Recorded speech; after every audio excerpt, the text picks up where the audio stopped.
রহমানের পক্ষ থেকে আগামীতে যে ডাকসুর নির্বাচনে আবিদ হামিম পরিষদের পক্ষ থেকে আমরা আপনাদেরকে বেগম খালেদা জিয়ার পক্ষ থেকে জনাব তারেক রহমানের পক্ষ থেকে অভিনন্দন জানাই।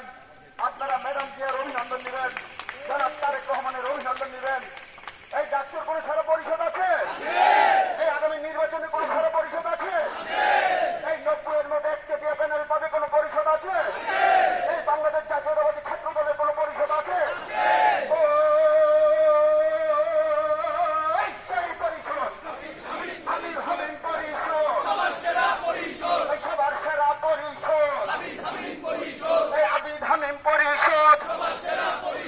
সবার সেরা পরিষদ আবিদ হামিম পরিষদ, আবিদ হামিম